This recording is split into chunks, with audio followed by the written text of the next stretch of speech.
Well, welcome to Creativity-Hive's weekly program.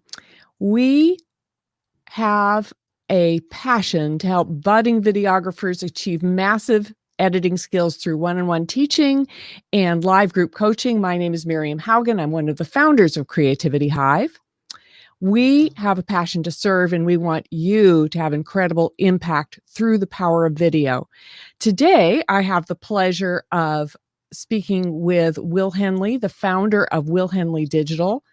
He helps videographers, photographers, and other content creators attract their dream clients, create unique offers, and charge their true worth. So welcome, Will. Thank you very much, Miriam. Really nice to be here. We are, so Will, tell us a little bit about how you became a videographer. So my journey is a little bit unconventional. Like, I haven't ever practiced commercially myself as a photographer or videographer. So I started out with a background in art and design, working with quite conceptual art and design, video and photo media based stuff, up until like foundation level, basically. Then I left it behind for a little bit. I moved into social sciences, studied that for a while before coming back to photography and videography and teaching that at BTEC level, which I don't know if you're familiar with over in the States, but BTEC is basically like the applied vocational diploma, basically, for those subjects. So teaching people how to start and get by in those industries rather than teaching them kind of compositional techniques and the more artistic side of it. So I was lecturing in Sri Lanka, of all places, for a couple of years on a BTEC program over there. Then left it again, went into other forms of education, and then eventually came back to it through my marketing stuff. Started learning about kind of marketing, brought that back to focus exclusively on the photography and the videography side of things, as that was where I saw like a real just opportunity to go back to those roots and work with people that I felt really passionate about, and where I could also see quite a big space of people who maybe need a little bit of a push in the right direction with their marketing stuff, very talented visual work that they created, but not necessarily on the business savvy side of things. So I saw a real space there to work with people that I felt really passionate about, and kind of bring all of those threads together into one.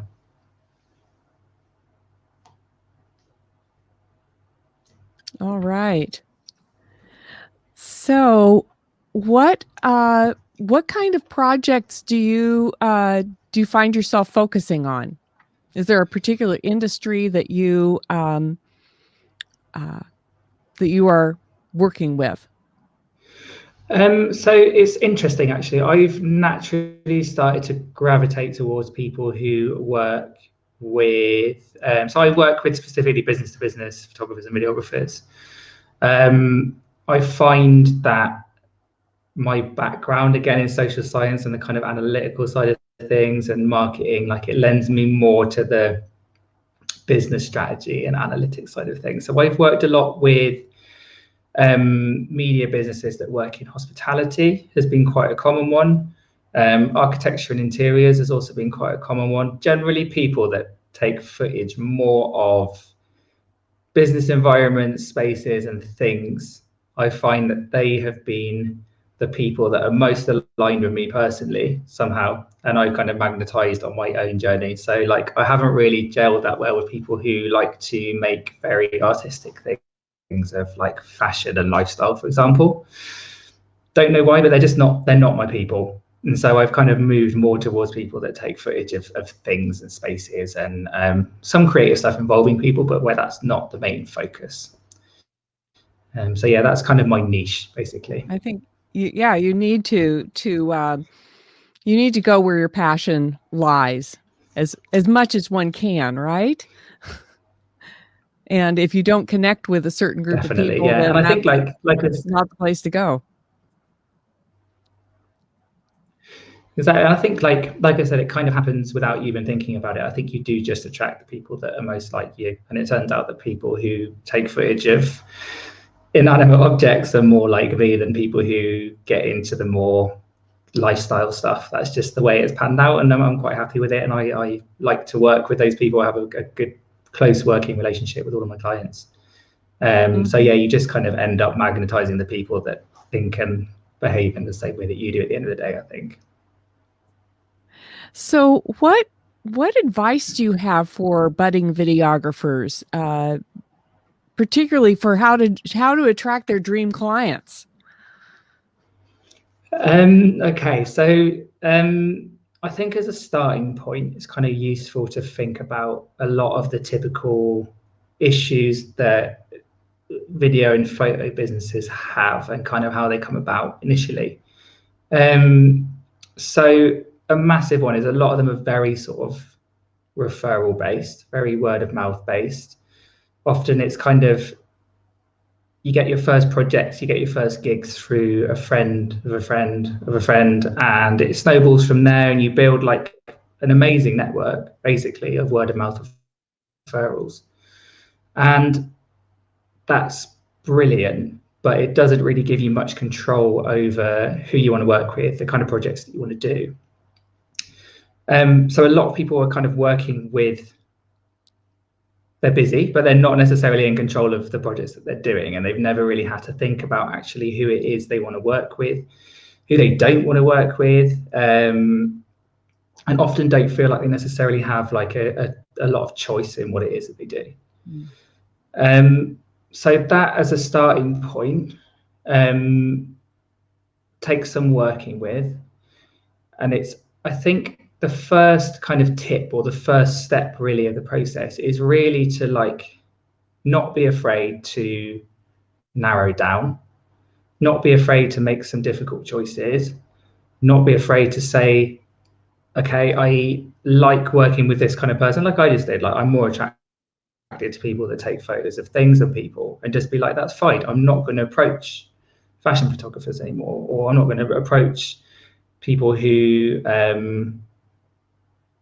work more in lifestyle. I'm just going to focus my niche here because these are my people. And I think that is the first kind of tip, is like decide who you want to be, who you want to work with, make some tough choices and say no to some things, and decide who you really, really want to say yes to. And when you have that in place, it then gives you a foundation to start having an outreach strategy, start having a brand position, start having a point to kind of work from. And most people, when I start working with them, most people that I have discussions with, they don't have that base point. They're like, we work with everyone, because that's the nature of how they've started. And there's a finite lifespan for that. If you are seen as a generalist, you'll always be seen as a generalist. And it makes it very hard for people to choose you in a lineup of other videographers, because everyone's working with everyone, so why should they work with you? So yeah, I think making those choices about who you like to work with, that's my kind of like first tip, I would say. So yeah. how do you actually make contact with those dream clients? Do you have any tips for that? Most definitely, yeah. So it really depends. And I think so just to remember, it's good to remember that my specialism is with business to business media. And again, this is one of the really common problems that you see with photographers and videographers, is that they're trying to like post on Instagram, they're trying to maintain their Facebook page, they're trying to do their LinkedIn, they're trying to do email, doing this, that, and the other. And actually, like, there is a strategy that will deliver for every kind of business. And it's really dependent on the kind of clients that you work with, basically. So kind of just to condense it down, like, so for business to business stuff, I work a lot through LinkedIn and email, because that's where people hang out, business owners hang out, and they make themselves visible as business owners. LinkedIn specifically, with email as a kind of like, I think email should form part of everybody's strategy if you're marketing, because everybody has an email account. So you should utilize the fact that everybody's contactable in one way or another. But yeah, so a lot of LinkedIn stuff for business to business. If people want to go more on the consumer route, so for example, if you've got videographers listening along who work for they work in weddings or events or those kind of things, then Facebook and Instagram are amazing platforms and amazing resources,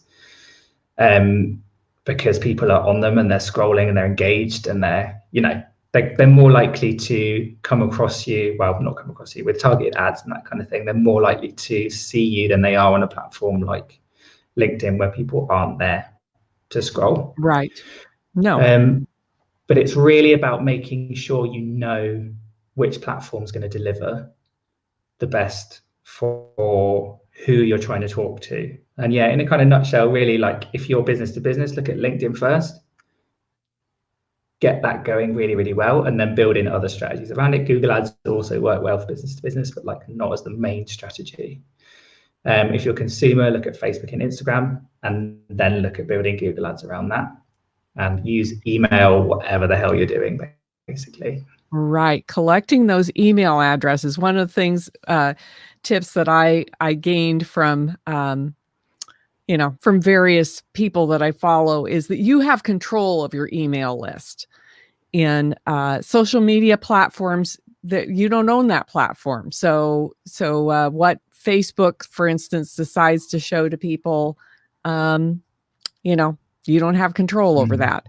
And but so I've also heard anecdotally that you can gain some good traction even when you're business to business through like your personal Instagram account. Some people have gotten more business from Instagram, when they really are targeting business to business, and you just never know. But I do like what you said about you've got to start somewhere, because it can get overwhelming. Where do you put your information out there? And starting with LinkedIn, if you're going business to business, makes sense to me, and then build out from there, and make sure that you have a personal preference to presence too. Because people like to do business with people they know, like, and trust, right? So they want to know about you as a person. I think just to come back to that as well, because it's a really good point about Instagram. So I think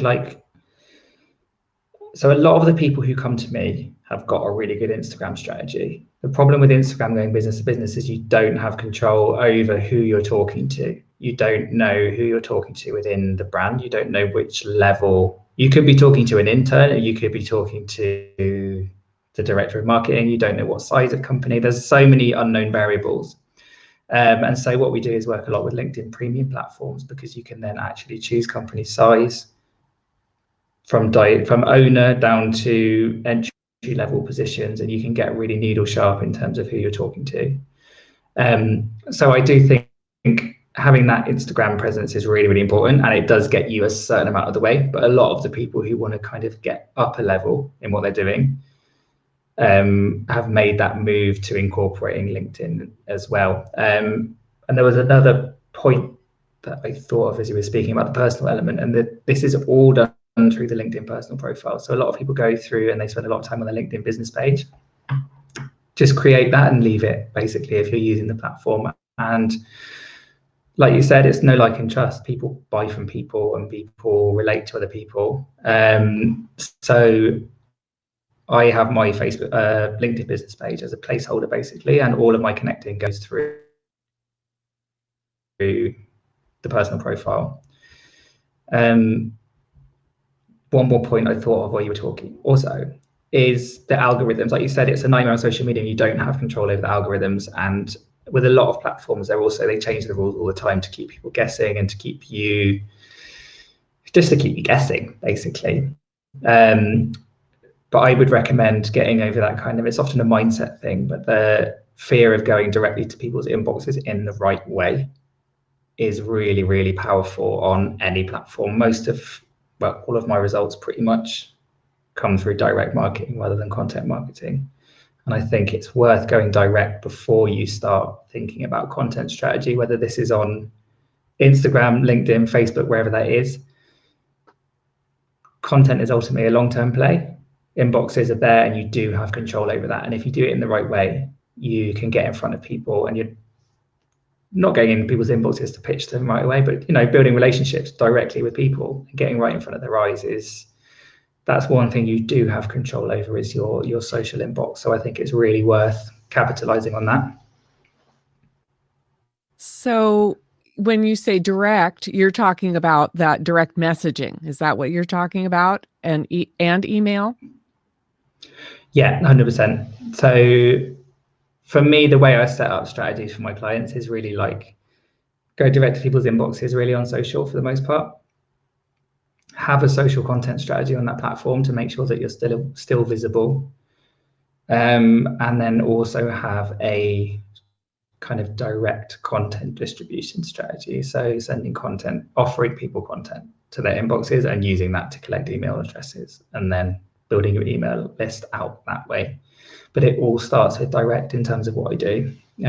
Just because, yeah, otherwise you are at the mercy of an algorithm that somebody has created, and the chances of getting in front of the person that you want to get in front of is so much lower than if you just do it yourself and send the right message, you know? So yeah, I hope that makes sense. Yeah. Well, that's how we connected. You sent me a direct message and I was going, "Oh, well," so that made me go check, who is this guy? And I'm going, "Oh, well, it sounded interesting what you were doing." So that was great. Yeah. And you, let me see if I recall right, you offered a how to optimize my LinkedIn profile as a lead magnet. I, Yeah. you know, so people ask what's a lead magnet? Do you want to explain what a lead magnet is, or do you want me to? Go wild. Yeah, you can go for it. Definitely. Okay. So basically just a lead magnet is if you're trying to collect email addresses, one way to do it is to give something of value in exchange for that email address. You know, get the 5 top tips for whatever, and then people will give you their email address, and because they want that information that's interesting to them. They want to see what those 5 top tips for whatever might be. How to optimize your LinkedIn profile was this one, but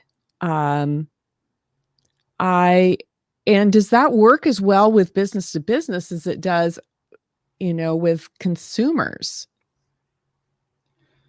I think like it really does. It works with any market, just in the sense of like, so the core thing and the thing that you mentioned is like making sure that whatever you're offering is really of value to the people that you're talking to. It doesn't really matter whether they're consumers, whether they're businesses, whether it's a mixture of both, like whatever your business model is. It's about understanding what they actually would really benefit from. And I guess this was going to be following on from my next real tip of like deciding and making those choices, is basically understanding, after you've made that choice, understanding who you are talking to, find out as much about them as you can, and then use that to kind of create value that will intrigue and kind of bring them into your ecosystem. And that's it with lead magnets. It's about, if they're not valuable to that market, they're not going to engage, they're not going to respond, they're not going to give you their email, because an email at the end of the day is a valuable asset. So it's about knowing what they need and giving it to them. It doesn't have to reinvent the wheel, but it's got to be something that they're willing to give up this direct, quite personal form of contact for. And that does come from having quite a good, or at least a base level understanding of what it is that they most want to know, most need out of your service. So, yes, getting to know that market, your ideal client. What do they need? What are their pain points? What are they struggling with, in other words? And how can you help them? And if you're coming at it from, I'm not here just to sell them, but I'm here to serve, that's all good. It's all going to come around and be good in the long run. And so any other advice that you have for budding, okay, for creating unique offers maybe? Do you want to address that? Yeah, happily, definitely. And so I think a lot of the stuff that I've been doing recently, really, with video specifically, is about this market position or creating an offer, however you want to look at it, whatever you want to call it. But it's basically about crafting your place in the market. Again, what you're going to give your target market. So this does involve having a target market, people that you're talking to, in order to stand out from the other people that are also offering videography around you. And it's really difficult in many ways, especially when you don't have that first piece and you're not willing to commit to this is who I serve. But once you've got that bit in place, it's about, okay, now I know who I serve just about. Remember, this doesn't have to be one niche. You don't have to just work with like orthodontists. For example, I'm working with a media company in Chicago at the moment who their niche is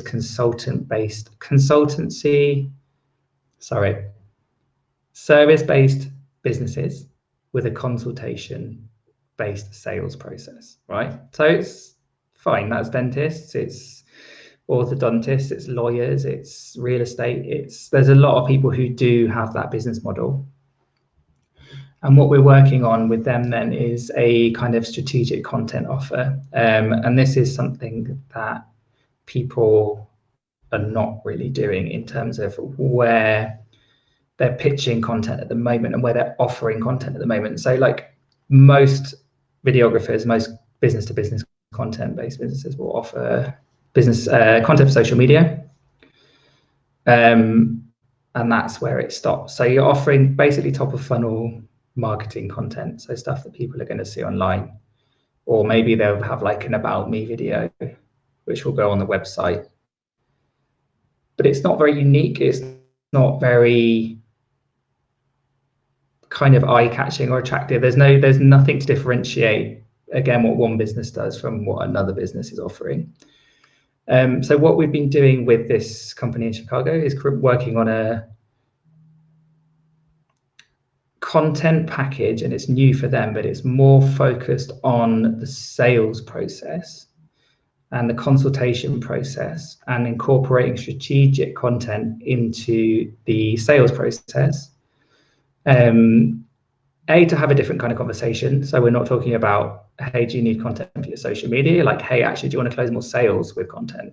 So nobody's really saying that to anyone at the moment. So it's instantly a more interesting conversation to have, I think, with potential clients, and it gets more people on the phone because they're like, hell yeah, like I do want to close more sales. My sales process is a mess.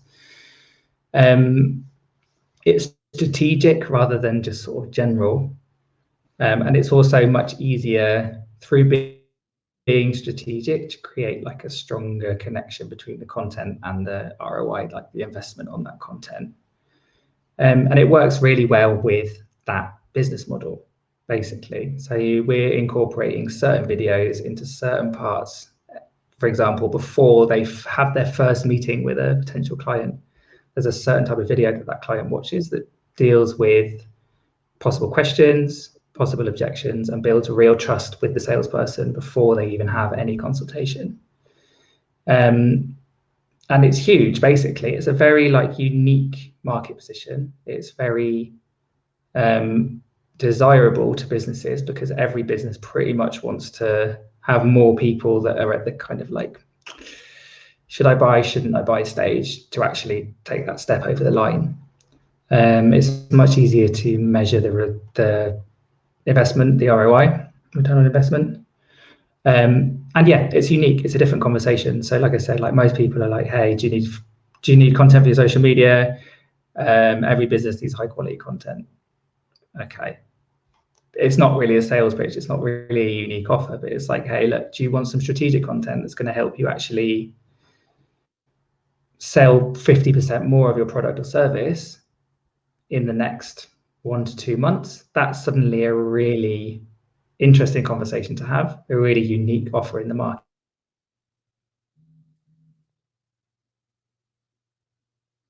marketplace, and help extensively.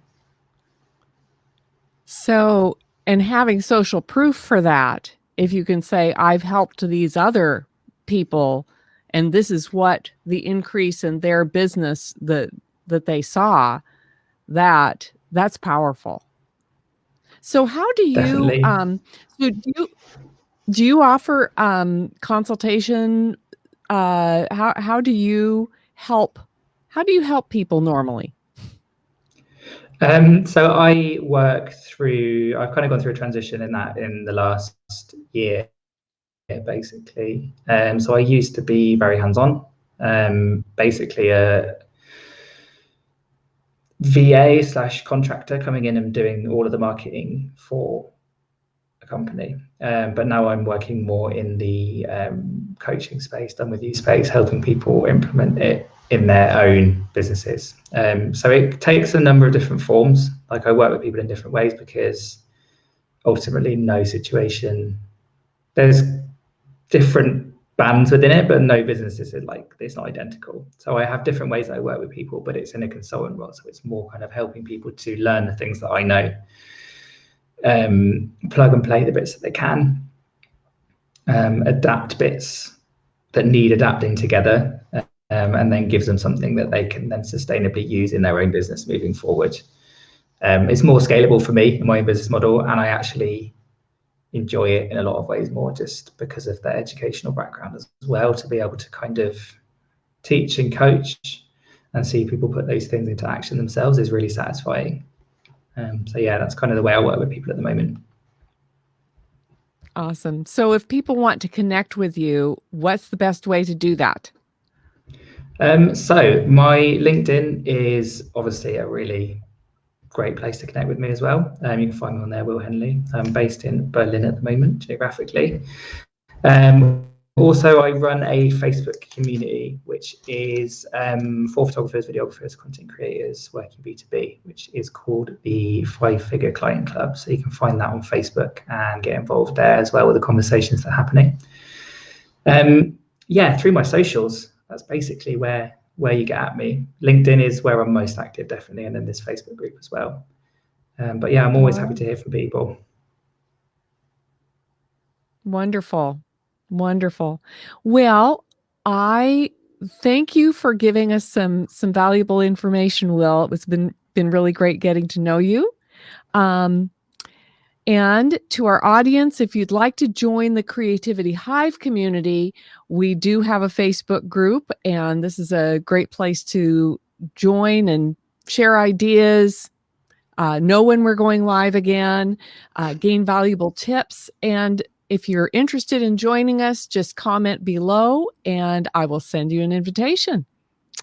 So thank you very much, Will. Thanks a lot for having me. It's been a pleasure.